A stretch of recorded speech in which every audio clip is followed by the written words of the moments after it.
Have you ever encountered a hurdle with launching or growing your business? Listen, there are two things that run a business, the back end and your soft skills. Telling you right now, if these aren't in place, you'll lose clients and you'll lose money. You don't want that? Well, you're in the right place. Hey, I'm Dana. Hey, I'm Sara. We're your hosts of the Entrepreneur Encounter, and we're going to give you a behind-the-scenes glance into our businesses, give you genuine feedback, tips and tricks, plus occasionally bring on guests that care about supporting you to grow your business organically and nurturing authentic relationships. Are you ready?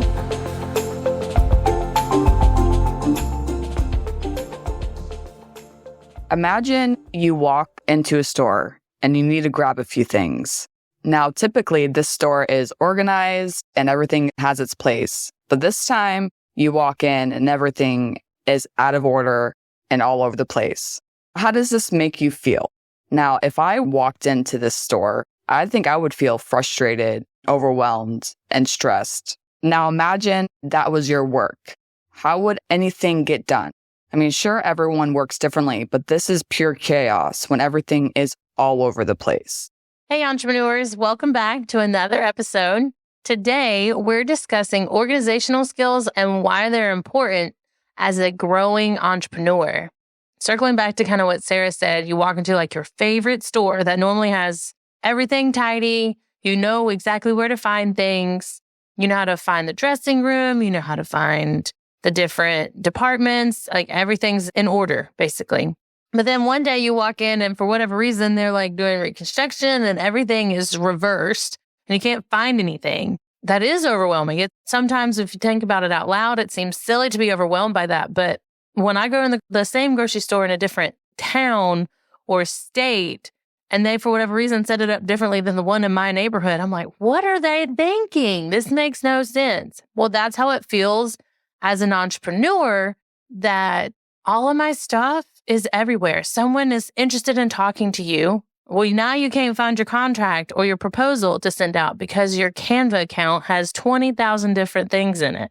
So by definition, organizational skills are your ability to manage time effectively, prioritize tasks, set goals, and develop systems for achieving those goals. But if everything is in like 20 different platforms, you can't remember your passwords, you're like dropping, or at least you feel like you're dropping the ball with the multiple responsibilities that you're simultaneously trying to focus on, you're going to miss deadlines. You're going to get burnt out. You're going to definitely be overwhelmed. And you're going to probably start looking for a job. It's funny because I remember when I started freelancing, I didn't know what I was doing. I didn't know what tools to use. All I knew was I have Google and that's it. Honestly, I was disorganized and it was causing burnout because I didn't know what I was doing. Like, I'm an organized person, but as a first-time business owner, I wasn't entirely sure how to go about organizing the back end of my business. So I did a lot of research, trying to figure out different tools to use, and I was able to quickly figure out a way to better organize everything because it was just chaos. You know, you get burnt out when things are not in order.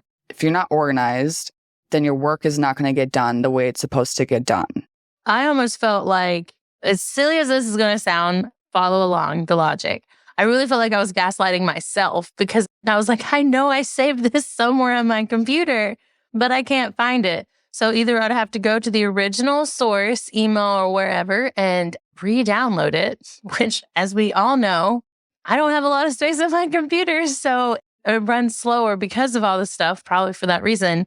Or I'd have to spend way too much time looking through it. So in my case, I had the folders, I had the different subcategories, but I almost had too many subcategories. Like there was folders upon folders upon folders. And I was like, I don't know what rabbit hole I was in when I thought this was a good idea, but it wasn't. So I had to go back and reorganize my space into a much more simple process. This is why you'll hear me say lots of times, simplicity. Simple systems are the best systems because we don't need 20 steps to get from point A to point B. If you can get it done in 5 steps, let's just omit all those extra ones because then your brain has to remember what that process was to begin with.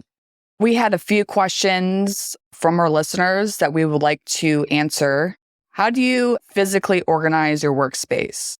Now, everybody is in a different industry. And depending on what you do is depending on how you organize your workspace. You can either have a physical office to where you have a desk and your computer and a setup in office, or you could be a type of business that is out in the field and you have to carry around your laptop. So when you have a physical workspace like your desk and an office, making sure that everything is organized. Like if you are the type of person that wants to have physical folders for every client, you have to organize your taxes, or you have to, whatever you're trying to organize, you want to make sure that, everything either is labeled. So you're not trying to figure out like, oh my goodness, like where is everything at? And this goes for digital files as well, because like Dana was saying, like when you have folders, you don't want to have too many folders to where you're not going to be able to find anything and then you're going to end up confusing yourself. So maybe have like a folder for your stuff and have a folder for each client to be able to have everything organized in one spot. And then we're going to go on and talk about organizational tools. What are some organizational tools? Again, like that depends on how you are as a business and how you like to see things do you like to see things as a list? Do you like to have it visually, like Trello? Trello is more visual. I mean, Dana, you can speak on Trello. I don't really know too much about Trello, but that's a good organizational tool. So Trello is a project management platform, but it's almost like a brain map. You have the different cards and then tasks within each card that you can kind of separate. So for us at Entrepreneur Encounter podcast, we have a recording workflow where we have all of our resources, where it talks about like our branding, our description theme, details about our Facebook group. If we find any interesting resources that we want to share in future episodes, those go there as well. And then the next one, we want to have like specific topics because there's so many different things to talk about. And if we didn't write it down, I would probably be all over the place and forget what we like. I would just keep getting distracted by the next shiny thing. So each month we focus on a certain topic. For this month and probably the next month, we're going to really be honing in on organizational skills because spring is coming and many of us right now or recently have been going through spring break and then summer vacations are coming. And if any of our listeners have children, if you aren't organized now, you need to definitely be organized by the time summer comes. And so having a place to get all of the things out of your head and into a project management tool where you can break it down is perfect. So that's what we're focusing on the next couple of months. We decided on that. We did like our annual review. And then we have a weekly workflow where we take the months and then break down each week to what we want to talk about within the group itself and how we want to share each episode. And if anyone wants to hear about each day, how we break it down, please let us know. And then I'll share that in like one of our lives in the group. And then we break it down into 2 different segments where we have guests. And then we have the 2 record where it's just me and Sara talking. And you get to hear just our lovely voices. And then from there, I have to stroll over. Once it's recorded, it gets moved into another bucket, which is called It Needs Edits. And that's where Sara comes in. And then once that's completed, it goes into the scheduled published. And then we have one where we look at the monthly stats and then a done. So once it's scheduled and published, we move it to the done that's in the farthest corner. So we don't have to look at it again. We don't have to like think about it. But then we track our stats to see which episodes are doing better than others, what topics seem to be more important. We include the polls that we're going to start doing. So if you've been in the group recently, at the time of this recording, you'll have seen the recent poll where we asked like what kind of content our listeners want from us. And so we're going to include that in the stats so that as we plan future months, we can include that and make sure that we're providing you guys what you need to best grow your business and enjoy the journey again. That was a really great breakdown for our listeners, especially those that don't use Trello. That was a really great explanation on what that is. I know, again, like every business is different. Everybody's brain is different and how they use things. Like for me, for my business, on my side of things, I like to use Asana only because it's like a checklist. I mean, obviously Trello does that, but the way that the lists are broke down in Asana for my brain it's easier for my brain to process sometimes than Trello. Well, that's why I use ClickUp, because I am a list person. Because our podcast is so abstract, I do need the brain flow. But majority of the time, I like a list, and ClickUp is my choice. Yeah. Another thing that you can use to organize things as well, if you're not really into the project management tool and you're not ready to really set that up yet, you can definitely use a spreadsheet in Google Drive along with your calendar. And you can set up your calendar to where the calendar will send you notifications to your phone as well. So if you are not at your desk and something needs to happen, you will get those notifications to your phone as well. I have a really great example of this one for a recent client. So she's a wedding planner. When I first started working with her, someone else had set up an Asana for her, like mapped out all the things, but she never used it. So then she was getting overwhelmed. And I noticed that she used Google Calendar, but Google Tasks, which I never used, which when I really looked at it, I was honestly shocked that I didn't use it. It's almost like a Post-it note within Google, which I live in Google. So that should have been a no-brainer.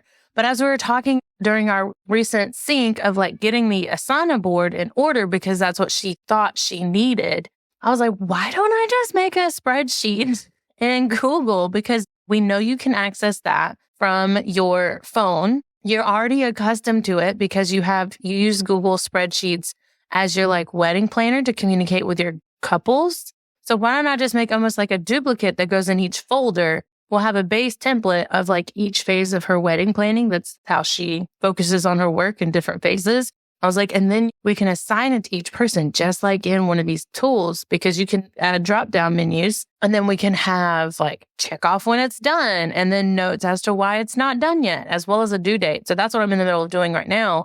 But that made her feel so much better. She now has it all in one central location, Google Workspace, as opposed to bouncing from platform to platform and remembering, oh, I got to check here. Oh, I got to check there. So she has a workflow in Honeybook, which is client-facing, and it's almost like a duplicate. But then we can have notes and everything within the Google Workspace documents that now we can better communicate and see with a bird's eye view.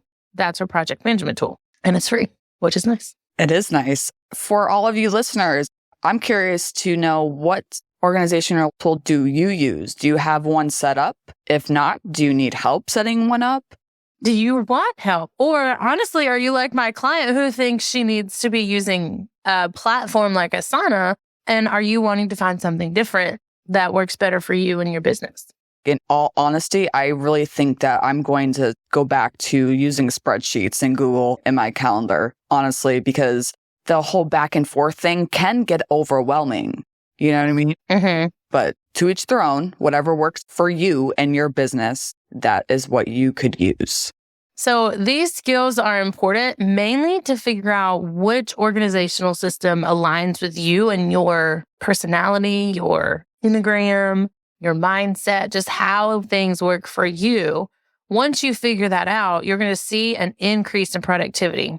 We as entrepreneurs have a lot of responsibilities and tasks to juggle. Whether you're a solopreneur, you're a single parent with children in the background, whether you are an agency and you have a team, that's a lot of things to juggle. And being organized can help you prioritize those tasks, delegate responsibilities, and ensure that you're using your time efficiently. I mean, me as an online business manager, that's my job for all of my clients, is to help them use their time efficiently. They need to be in front of their clients. They need to be, or their couples. They need to be creating design decks and bringing their bride's vision to life during their big day. So increasing productivity helps you get more done, in theory, less time. And with that mindset, it leans into making better decisions, because with those responsibilities comes thousands of decisions that you have to make at any given point.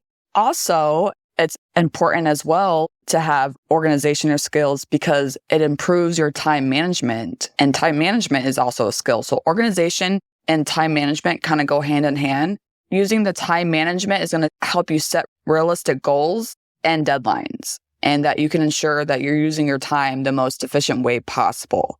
So for example, if you're trying to figure out like what needs to be done for the week, you start your work day, whatever day. Let's say you start Monday and you look in the project management tool that you use and you look and see what is going on that week, and you can make a list of what needs to be done right now, like what's urgent, and look at the deadlines that you have for that week. And you can break those down into bite-sized chunks into which that will help you efficiently do your tasks for the week, for your stuff and for your client work as well. I definitely encourage every professional entrepreneur to fit in at least 30 minutes, preferably an hour a day dedicated to your own business. I was talking with a client. I had this journal somewhere. I probably got rid of it because I don't use it anymore. I moved virtual. But when she was giving like the overview of it, it was basically a task list, but it was in a book form, which I liked because I wrote everything down anyway. And she's like, one of these squares needs to be dedicated to your business because you, in fact, are your own client. So you need to put time in to your business. Like when you first get started, you have no clients, you're pouring all of your time. But once you start getting clients, that time management focus is more on your client work. And I'm guilty of this too. So I'm not telling you I'm perfect at this. I have to constantly remind myself to pause. And between usually 8 and 9, I'm working on things dedicated to improving my business in some way. Even if that's just batching my social media for the whole month, because I hate doing that. So I like to get it done as quickly as possible. So when you're looking at your calendar and you're breaking down different things, whether it's time blocking or it's day themes or what other methods there are, now I'm going to have to go look at those. Make sure that there's some space in there for you to focus on your business, even if it's you getting up away from your desk and walking outside, just to think about where you want your business to go or how things are going and reflecting. Because most of the inspirations that I get for products, services, or pivots happen when I'm away from my desk. I'll happen to see something that will inspire me like, oh, I could definitely use this in this way. And then I have to rush back to my desk and write it down. Or if I have my phone, thankfully, I can make a Google note there and then put it down. But highly, highly encourage you to spend time on your own business because that's how you're going to grow and reduce your stress as an entrepreneur, because maybe you have all of your clients and you don't know how to elevate to the next step, or you're stressed about the balance that comes from being disorganized. If you take a moment to reflect on your business and how things are kind of running, how you feel during each workflow with your clients and operations, you're going to reduce your stress and be able to make those decisions and priorities with calm and confidence. So with all of these things, I hope you found inspiration with why we feel this skill, like organization as a broad term, is important, but also with the things that fall under the umbrella with increased productivity, better decision-making, reiterating the time management and reducing stress. If there's any other questions or thoughts that you have on organization, everyone, please feel free to jump into our Facebook group that's going to be linked into our show notes and ask your questions. We are always there to answer them. It may even help us fine-tune our topics on organization in upcoming episodes. So we would love to hear from you and make sure that we're going in the right direction. Do you have anything else, Sara? No, that is it. All right. Well, look for us in the group and we'll chat with y'all next time. Thanks for tuning in to another episode. Remember, soft skills aren't just some fluffy buzzwords that get thrown around in the corporate world. They're the key to unlocking your full potential as a professional and a human being. Don't be afraid to invest in yourself and seek out opportunities to improve your soft skills. Sara and I have a variety of workshops, online courses, and complimentary clarity calls for you to practice in real time with us. Links are always in the show notes. And be sure to join us next time for more insights, tips, and tricks to help you succeed in your entrepreneur encounter.